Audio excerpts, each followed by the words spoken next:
100 is a big number.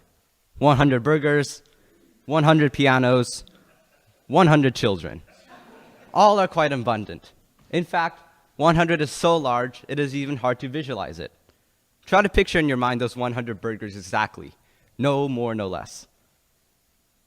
Well, some people will come to realize that it's quite hard to do because 100 is just too big to keep track of. Now, it may seem like that 100 is all of a sudden unimaginably large, but it is merely the start.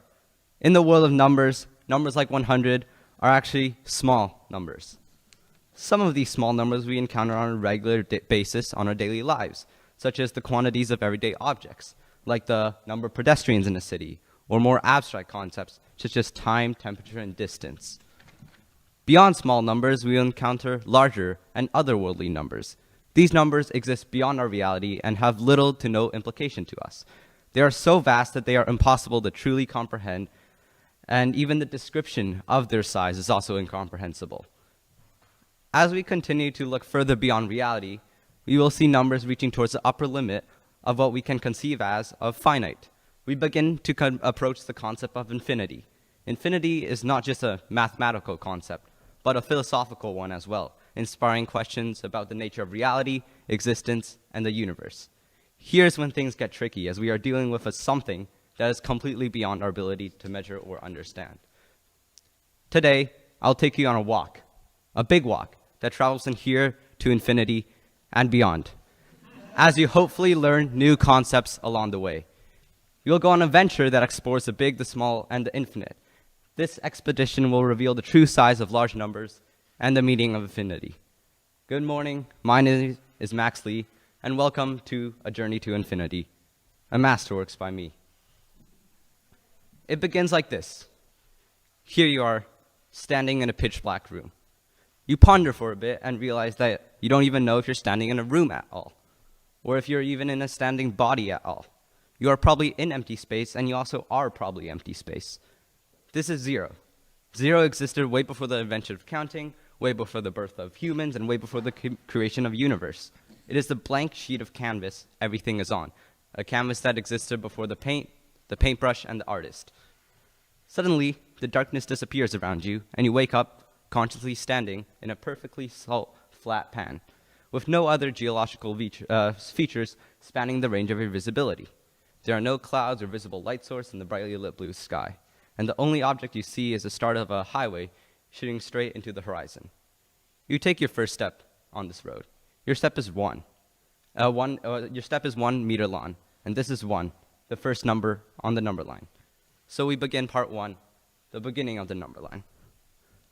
Possibly 40,000 years ago, during the period of global cooling, one uncredited hero completely revolutionized the world they lived in. A caveman unearthed a concept that will forge the very basis in the realms of science, engineering, maths, and logic itself. An enlightened caveman realized that two mammoths were no longer a mammoth and a mammoth, but rather two mammoths. The caveman has unknowingly created counting and passed this wisdom to his fellow tribe, which likely used counting for monitoring social and economic data, like the number of tribe members or prey animals. Most cavemen in this period likely used body parts, such as fingers or tally marks engraved on bones to count, such as this Labombo bone, which was the earliest potential evidence of counting, dated to 42,000 years ago.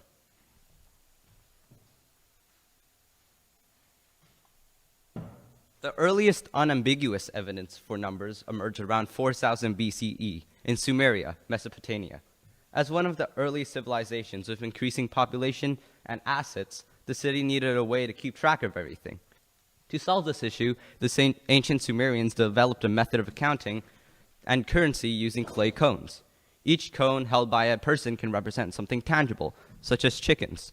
If a person has 4 cones, it shows that they have 4 chickens. If another person has 4 different cones, it could represent 4 bags of grain. This idea was amazing. But wait a minute, someone soon realized that the idea of cones weren't needed at all. Previously, the cones were stored in pouches with the number of clay cones written on the outside of the pouch. So this then raises the question, why are the cones needed at all when the pouch already symbolizes the cone's worth?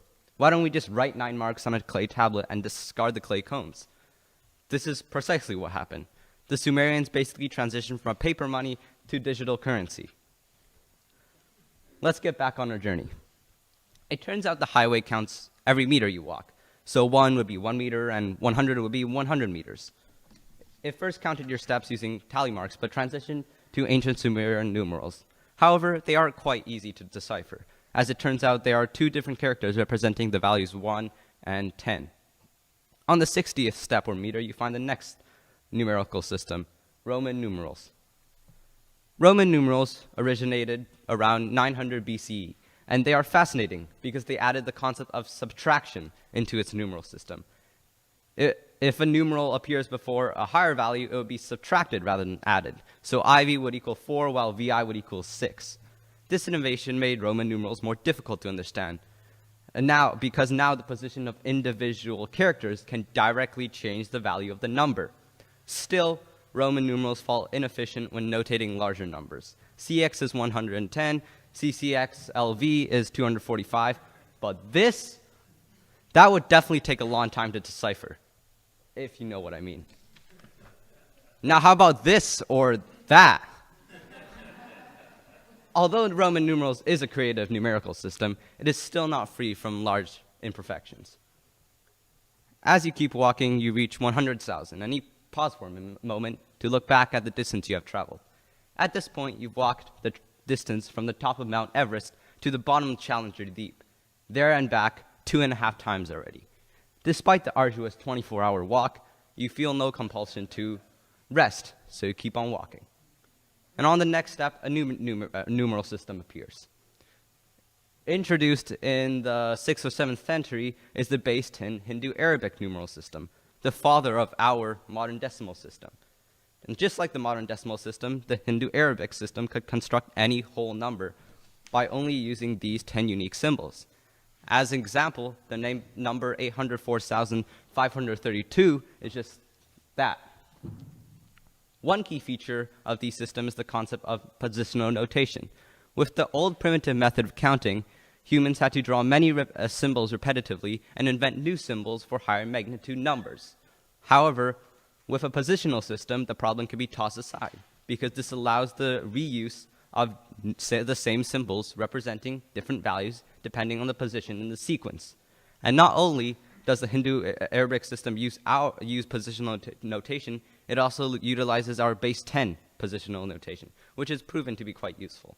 And in fact, the Hindu-Arabic system was so successful that by the 15th century, it had completely replaced the Roman numerals and other systems throughout Eurasia in everyday life, becoming the most popular number system in the world.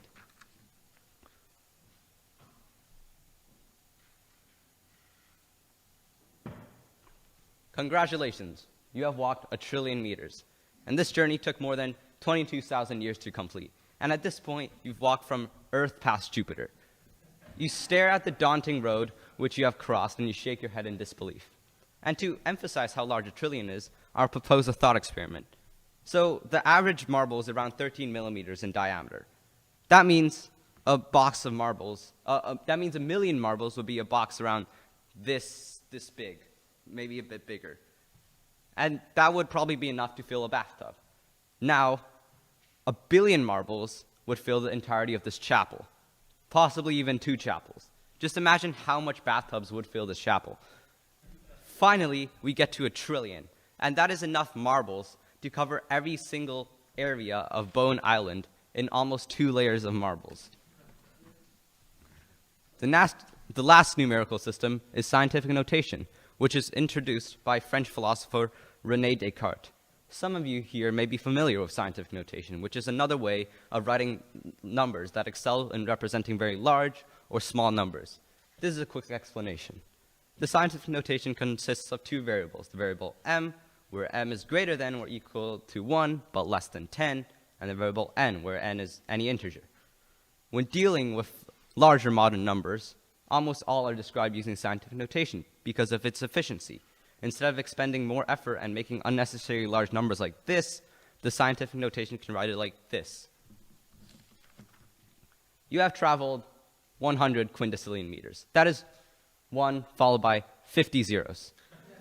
It took more than 2 trillion years of non-stop walking which is a time so long you have outlived everything in the universe except black holes.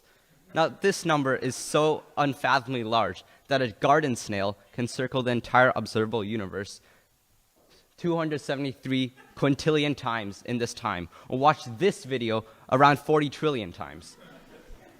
You walked past 1, 10, 1,000, a million, a billion, trillion, past 1 quintillion, as well as the entirety of human history. Yet, however great these numbers seem to you, the next numbers will resemble one infinitely greater. This is because you only scratched the surface of the number line. You've only seen the numbers that humanity thinks big. It's now time to see the numbers that the universe sees big. Welcome to part 2, numbers beyond the universe. So you've walked 10 to the power of 91 meters already, and you think the next major stop on this road is Google, or 10 to the power 100, which feels an inch away. But no, even though you are currently at 10 to the power 91, it is important to not be deceived by the visual proximity between 10 to the power 91 and 10 to the power 100. Because of the huge increase between each power, you've only walked 0.0000001% of Google. This is how the big numbers count, not by 1, 2, 3, or 10, 20, 30, but rather 10, 100, 1,000. Soon, that method of counting wouldn't even be enough. However, with nothing else to do, you continue along the road to Google. Google was introduced by a mathematician called Casimir. His only goal was to come up with a big number. And in the end, he created 10 to the power 100, which his 9-year-old nephew called Google. But how big is 1 followed by 100 zeros? Suppose person A were to drive a Google meters at a constant speed of 100 kilometers per hour, and person B were to transport Earth to the Andromeda galaxy on foot, 1 atom at a time. So the race starts, and person B takes 1 atom from Earth and begins to walk towards the Andromeda galaxy. And assuming the two galaxies aren't moving, after hundreds and trillions of years, person B transports the first atom of Earth to the Andromeda galaxy, and begins his journey back. And after a long, long time, person B finally finishes the race first by transporting every single atom on Earth to the Andromeda galaxy, 1 at a time. Now, how about person A? In fact, a Google meters is so long that by the time person B finishes the race, person A would still look like he hasn't even started, because person A has only completed 0.00023 zeros and 12% of his journey. Yes, Google is big, surpassing even the number of particles in the observable universe, or the number of grains of sand that could fill the observable universe. But we can go bigger. For example, the number of possible chess games is a number far greater than Google.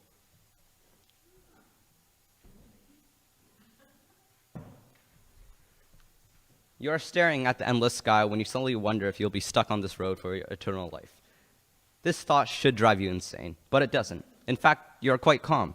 Maybe you spent so long in this realm that you don't even care anymore. Your thought quickly cheers off when you see a Googleplex. In addition to a Google, Casimir also thought about a number much larger than it. He raised 10 to the power of Google, calling it a Googleplex, which is 1 with a Google zeros. Now, suppose you were trying to write down every digit of a Googleplex on your phone. So you open up your notes or docs or whatever and write a 1 followed by a bunch of zeros. And after a while, your phone runs out of storage, filled to the brim with zeros.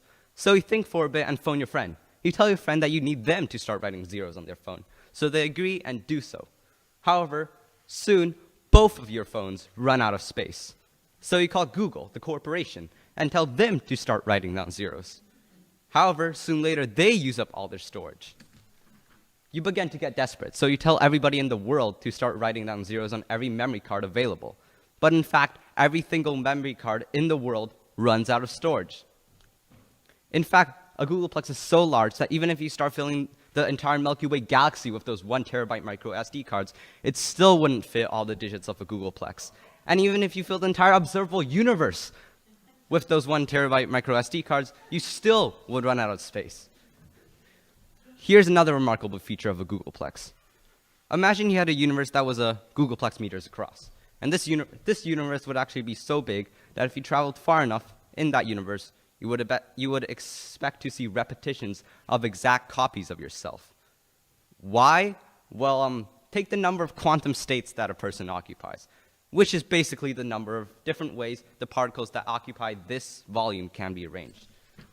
And it is around 10 to the power 10 to the 70, 10 to the power 10 to the 70 number of different ways you can build this volume of space. So the particles that build up U can be arranged into a dog, a chair, or something else. However, this number is way smaller than a googolplex, which is 10 to the power 10 to the power of 100. This means, by pure chance, somewhere in the universe, you will run into an arrangement of particles that match you exactly.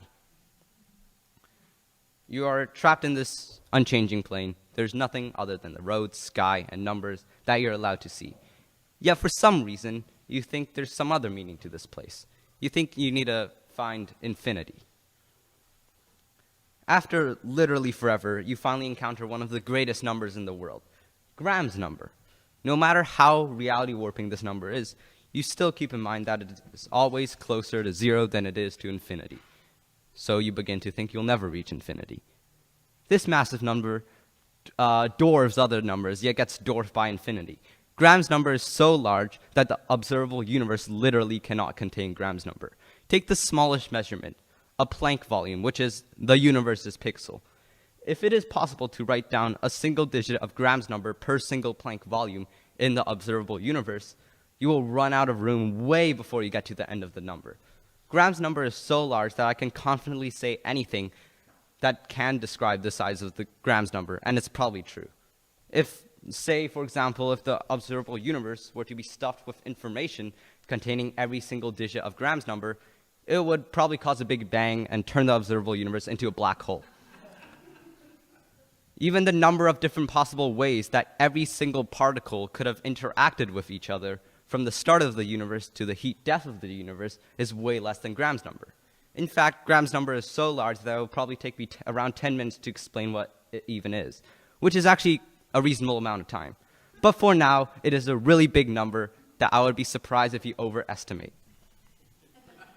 You depart from Graham's number, a number so large it feels like it could be comparable to infinity. And to humans and other things, this number might as well be infinity, because it's too big to reach. But you walked Graham's number. So that means it's not infinity. You look behind you, and although you can't see the start of the road, you know it's there.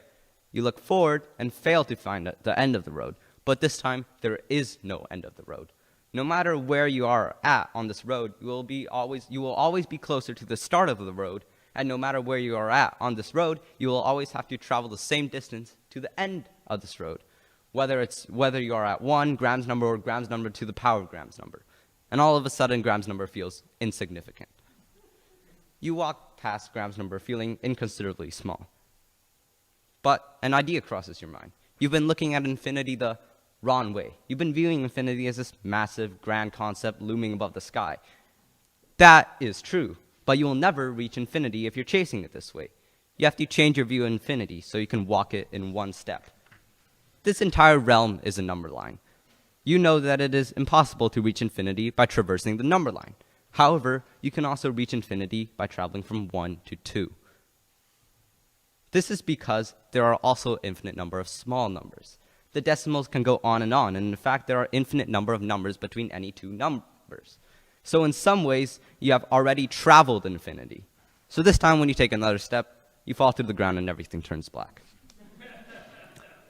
Welcome to part 3, the world of infinity. You find yourself lying face up in the grass in a Pleasant Blight Park. You feel slightly confused. Are the uncountable years of walking nonstop over? You cautiously stand up to look around. Buildings, automobiles, street lamps, libraries, shops, people. Your mind is so distracted by the cityscape being directly presented in front of you that you almost fail to notice the person standing a couple meters beside you. One of the most fundamental and intuitive properties of infinity is that it is boundless. Unlike finite quantities, which have a beginning and an end point, infinity has no limit or boundary. However, this is only one of the intuitive properties of infinity. One counterintuitive idea about infinity is that there are different sizes of infinity. This can feel implausible because of the previous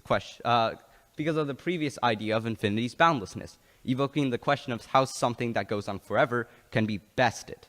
This is quite like claiming an unlimited storage container can run out of storage, which seems impossible to do. Another counterintuitive property of infinity is that the conception that a part can equal to a whole. Again, with finite numbers, this cannot be the case. Yet with infinity, you can find this phenomenon everywhere, like with even and whole numbers. Even though the even numbers are just a part of the whole numbers, there are infinite many of both. Remember that person that was standing beside you? Well, he looks at you from head to toe and says it's best for you to take a rest. When you ask him where, he replies that the Hilbert's Hotel is quite cozy and is only 15 blocks down and 1 block to the left. He departs and you give him a thanks. Hilbert's Hotel is modest looking, radiating coziness. However, once you open the doors, you are presented with a grand lobby filled with thousands of receptionists and tens of thousands of people. You walk up to a receptionist telling her that you would like to have a night stay. So she bucks you up for room number 4 million and sends you down the hotel hallway. And after a while of walking, you finally find your room, only to collapse on its very soft bed. One famous thought experiment that was made to better understand the concept of infinity is David Hilbert's Hilbert Hotel paradox. Consider a hotel with an infinite number of rooms, labeled from 1 to 3 all the way to infinity. Now there's a person occupied in each room, so there are an infinite number of people in an infinite number of rooms. And at first it might seem like the hotel wouldn't be able to accommodate any guests. But that is only the case with a finite number of rooms. Suppose a new guest arrives and wishes for a stay. Although all rooms are occupied, we can actually accommodate this guest. What we do is we tell every guest through the PA to move down a room. So the guest currently in room 1 goes to room 2, the guest in room 2 goes to room 3, and so on. And after this, the new guest can move to the available room 1. And by repeating this procedure, we can move any infinite number of guests, any finite number of guests into our hotel. Assuming n is the number of guests arriving, we can just tell everybody to move to the room number plus n, and move the rest of the guests to the new available rooms. Now, let's suppose that the hotel has 2 infinite floors, and every guest on the second floor needed to evacuate onto the first floor. So now there are infinitely many people wishing for a stay to the first floor. To accommodate this much people, we can tell every guest in the first floor to move to the room double the room number. So the room 1 guest moves from room 1 to room 2, the guest from room 2 moves to room 3, the guest from room 3 moves to room 6, and so on. It's easy for the guests in smaller rooms, but not so easy for the guests in room number 4,205,000. After this, all the odd number rooms are available. And since we know there are an infinite number of odd numbers, we can just move everybody from the second floor onto the first floor with a unique odd numbered room. However, what if the hotel had an infinite number of infinite floors, which all needed to evacuate to the first floor? Still, we can actually manage to fit every single person onto the first floor. The easiest way to do so is to make an infinite spreadsheet. Each row represents each guest's floor number, and each column represents each guest's room number. So you have floor 1, room 1, floor 1, room 2, floor 1, room 3, etc. And floor 2, room 1, floor 2, room 2, and so on up all the floors and down all the rooms. Each person in all the floors can be found in the within the spreadsheet. And to assign all the rooms, we can draw a zigzag that crosses out every guest on the infinite spreadsheet once. Then all we have to do is assign each guest to the room number in that order. Now at this point you might feel unstoppable. That is when a minivan arrives. The driver steps out of the driver's seat and asks for a place to stay. So you ask him how many people are inside the minivan. But after he responds, you realize that you couldn't fit his family into the Hilbert's Hotel. And this is why. Each person in his family is named as every number between 1 and 0. So there will be a person in his family that is named that, or any possible combination of every digit repeated an infinite number of times. So that means even if you pair every single person in his family with a hotel room, you are still able to write down the name of a person in his family that does not have a room. The way you do this is you first take the first digit of the first name and change it, the second digit of the second name and change it, the third digit of the third name and change it, and so on.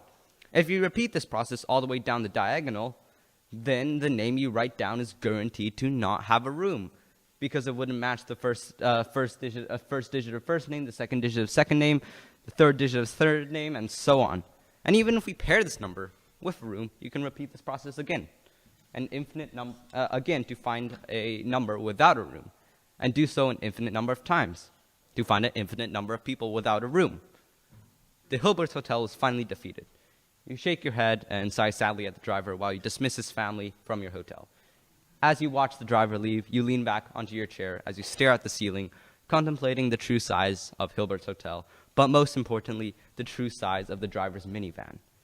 An infinity larger than the Hilbert's Hotel. Through this paradox, we learn that a part can sometimes equal to a whole. We learn that although the first floor is just a part of the entire hotel, it can still fit the same amount of people as the entire hotel itself. What the Hilbert's Hotel also proves to us is how some infinities are equal, and others can be larger. As represented in the paradox, the infinite set of fractions, which is represented by the infinite floors, is equal to the infinite set of natural numbers, because each fraction can be paired with a natural number. But the infinite set of irrational numbers is way larger than the infinite set of natural numbers, because each set of irrational numbers cannot be paired with the natural numbers. You can always find a number without a partner. In fact, not only are there a couple different sizes of infinity, someone called Georg Cantor proved that there are an infinite numbers of infinity of different sizes. This is because Cantor showed that for any infinite set of numbers, forming a new set made of all the subsets of the original set would represent a larger infinity than the previous set, and this means that once you have one infinity, you can always make a bigger one by making the set of all subsets of the first set, and even bigger one by making the set of all subsets of that set, and so on. What? I don't even understand. Anyways, you awoke to a ray of the morning sun beaming you in the face through your uncurtained window. You toss your blanket aside and start to dress yourself up. However, something doesn't feel right. This room, the bed, and even the sun. Your mind begins to place that you are not in Hilbert's Hotel anymore. Yet this room still radiates glaring familiarity, poking at the back of your head. You walk out of the room to have a look around as you scour your forgotten memory bank, trying to find out where you are. The deeper you look, the more you see, the more you see, the more you become aware. The more you become aware, the more you realize that you are in your house. The house that your past self lived in before you took on this journey. However, it means you have now completed your journey. You decide to open your front door to take a morning walk.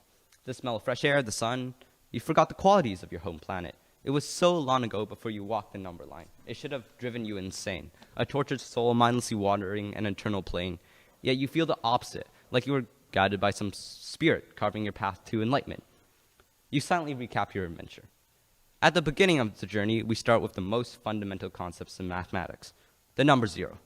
And from there, we learn the history of the numerical system as it progressed to compensate for the use of more larger and more complex numbers.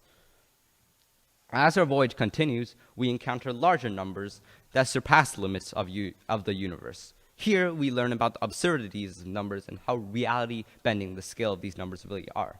Despite the wild claims that attempt to convey the size of these beasts, we will never truly comprehend and encounter such size. And at the end of our journey, we encounter one of the most fascinating and mysterious concepts in mathematics.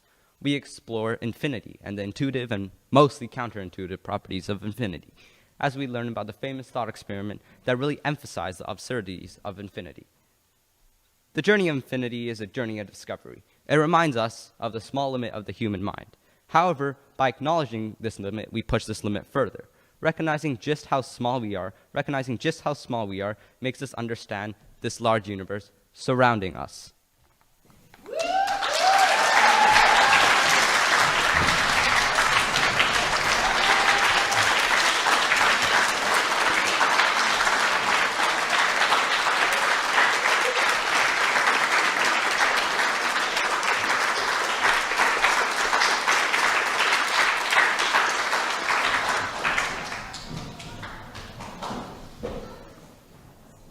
First of all, I would like to thank Jen for being an amazing Masterworks coordinator and helping keep me and others on task while editing everybody's paper as well. Additionally, I would also like to thank my Masterworks advisor, Pam and John, for providing me with resources, help clarify my knowledge, help mentor me through this whole process, through feedback, as well as editing and fact-checking my work. I would also like to thank my parents for supporting me along the way, as well as providing me with valuable time for me to work on my Masterworks. And finally, I would like to thank you guys for being an attentive and respectful audience. Seriously, if it weren't for these people, I wouldn't be here standing. I wouldn't be standing here today. So thank you very much.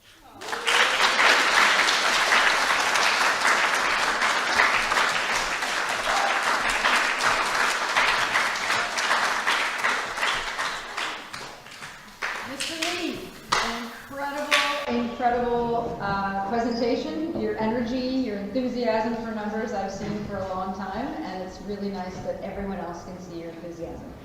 So we're going to start question period, of which there are probably a lot. We're going to start with Pam Matthews, your faculty advisor, and I think she has one from John too. Mr. Lee, that was absolutely incredible. I have done a lot of Masterworks in my time. Over my time at IPS, this has been the most challenging one for me. And I've done some crazy ones. I've done DNA editing and fractals and cancer treatments and all kinds of things. And you really pushed me to understand a whole bunch of stuff. I still needed you to clarify stuff about Hilbert's Hotel, but I'm starting to get it because you're such an amazing teacher. I felt like I was in a university lecture, only yours was way more fun than any lecture I've ever been to. Way more interesting. I have a question from John, your advisor, who is on the Sunshine Coast. He said, how did your perception of the concept of infinity change from before you started? Well, I mean, at first, like, it started when, like, a while ago, I clicked on, like, some YouTube video that explained some stuff about infinity and how one infinity can be larger. And then I was kind of shocked. I was like, oh, but infinity is infinity. It just can't be larger because infinity and blah, blah, blah, right? But throughout this year, I've been like learning other stuff about infinity, and like, it broadened me to a new world. It was kind of, I don't know, maybe like enlightening or something like that. Like, it put me into a new perspective about this number that we can actually like somewhat understand a bit. Yeah. And I think it's really cool finding the paradox of infinity too is really, really interesting. Yeah. Okay, this is my question. You set out to do a project about big numbers, which you did an incredible job, and you learned so much more than you even have in your presentation. So you did a whole section on probability that was just absolutely mind-blowing and a lot of fun. So I think people should read your paper because you've got incredible stuff in there. Sorry, but you had a bunch of really challenging, mind-bending concepts. I mean, I think you worked through infinity, but in the end you found it kind of simple. But there were some concepts that were really challenging. Was there one that really stood out that you had to work through, and how did you do that? What was your learning process? There's like a couple. Mostly it's like getting like lesser, it's mostly in the storyline. And what, like, there was one problem where I like spent a lot of time on is like, what would an infinite flat plane actually look like? And like, I did a bunch of researching, and it turns out an infinite flat plane would actually look like a hollow sphere, which is quite interesting. Yeah, that's it. I shouldn't get more into it, but it's about how like the gravity bends light and blah blah blah. It's a whole other masterwork. Can you tell me your favorite probability? Do you remember one of the good probabilities you had? There was one you made up that was about your classmates. Oh, like there's like a probability of like I forgot the number, but like it's a big number. Or it's actually it's I don't know, but like the probability of all my classmates dying of cancer is like, I don't know. It's like a trillion or something like that. 1 in a trillion. Maybe less, I don't know. Or more. Yeah. Okay, thank you, Mr. Lee. Yeah. I'd like to ask a question, and my first question is, would you like to be a guest lecturer in my class? It was really cool to have you talk about some of the things that I've taught, mostly, well, scientific notation in grade 7, but the concept of numbers was really so well explained by you. And what I love most about your paper and your presentation is that you went to the philosophical side of things, and where you were using it sort of like as a thought experiment. And how you located it in story with us going down a road made it really accessible for a lot of students in the audience, and also for me. So thank you for that, because I felt like I knew a little bit more by the end. You did enlighten me. It opened up a whole new world that I didn't know existed beyond infinity. So that was really exceptional for me. So questions from the audience, if you have your hand up, please, Kabir, can you come to here and ask your question? Come on. Just right here, so we can hear you. Everyone has a moment when they first think about infinity. What was your moment? First think about, it was a long time ago, and then I found out that if I keep on adding one, like a really long time ago, like when I was really small, if you keep on, you can always like make a bigger number by adding one to it. And then I found that like really cool, like because like I would ask people, and they're like, oh, what's the biggest number you can think of? That? And then they say a number, and they'll be like, oh, but my number is larger because my number is that number plus one. June agrees with that. Steve, can you stand up and ask it loud, please? Sure. Do you know of any other creature on Earth, any member of the animal kingdom, that understands even a few numbers? Can you think of any? Because I sure can't, but I think they must. I don't know. Maybe like the smart animals, like dolphins or like maybe monkeys. And I didn't really research into that part, but then I'd say yes, because I think I've seen like a few clips of like monkeys counting or something like that. They definitely like some definitely understand the concept of numbers. I've seen like a monkey do a chimp's test, and then there's numbers involved in that test. So yeah. Very good. Thank you. That was a great presentation, Mr. Lee.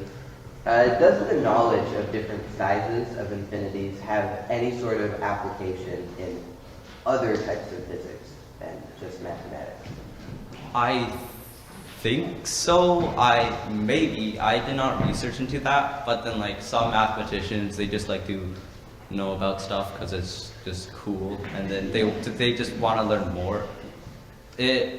I know like infinity is used in calculus a lot, and then calculus is also used a lot. So that, I guess that's my answer to your question. Yeah. So do larger infinities or multiple infinities added up still equal a basic like default infinity? Like infinity is kind of like, Because infinity means infinity, no end, right? So if there's larger infinities and smaller infinities, wouldn't they just all equal each other? no, because I explained in the previous one, it is kind of confusing, but there's something called a bijection, which we pair two different infinities to each other and see if we compare every number in that set to a corresponding different number. And then sometimes, and that's used to prove that the irrational numbers are larger than natural numbers, because you can do a trick that finds a number, that irrational number that isn't paired with a natural number. So it represents that those sets of numbers have a different cardinality, which is like a fancy term used for like the size of a set. So there are different sizes of infinity. Yeah. Yeah. Well done, Mr. Lee. I have a question, because you said earlier that there's like infinity between 1 and 2, like in one step. Is there also infinity in between like 1 to 1.1, like 0 to 0.1? Yeah, like technically, I guess no, not really, but like I guess you can count it as infinity, but basically there are an infinite number of numbers between any two real numbers, and then those numbers between the numbers they add up to infinity.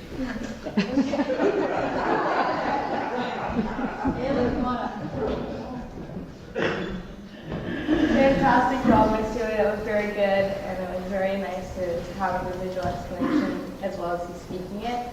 My question for you is, after doing all this research, and I know you did a bit on probability, but as well as all this stuff that you've done in your presentation, do you see yourself maybe following this path as a career and like looking at more in depth? Maybe. Mathematics usually drive people insane, and like and like those theoretical physicists and like stuff like that. It is like a cool topic to do. Maybe mathematics, maybe physicist or something like that. It is like, seems like a pretty cool career option. Yeah. And sorry, very important question. What is your favorite number? I guess it's 0.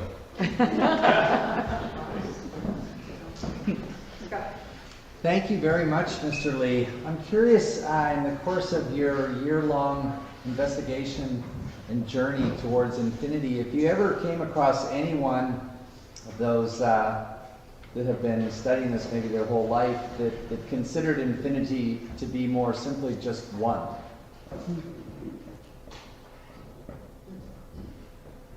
I guess you can like view it like that, but like you can view this infinity just like it's kind of like a group of numbers, right? And then the smallest infinity can be viewed as 1, while like other larger infinities can be viewed as like 24 or something like that. They have I think a measurement system called like the Aleph numbers or something like that. And Aleph naught is basically the smallest type of infinity, and it goes Aleph 1, Aleph 2, Aleph 3, Aleph 4, all the way to Aleph infinity. Actually, I don't know, but like it goes, it goes it keeps on going forever and forever. So like within infinity, there's like... Yeah, I get your point, and I'm just curious too, because maybe it can, there can just be one infinite. I think this guy, like the same Georg Cantor guy who proved that there were an infinite amount of infinities, he like, it's not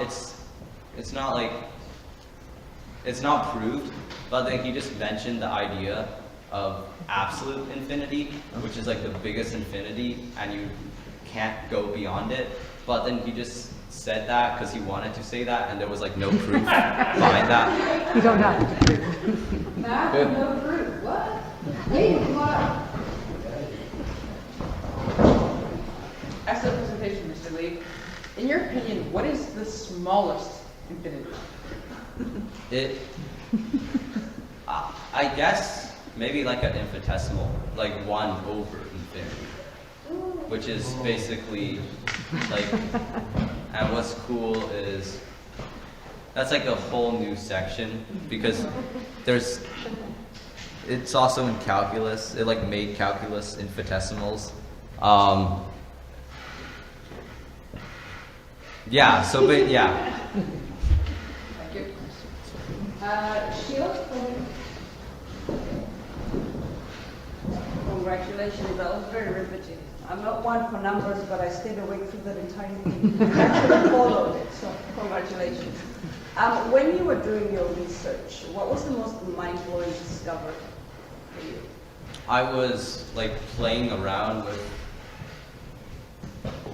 ChatGPT a bit, and then it turns out that so the set of prime numbers and the set of composite numbers, they're the same infinity, right?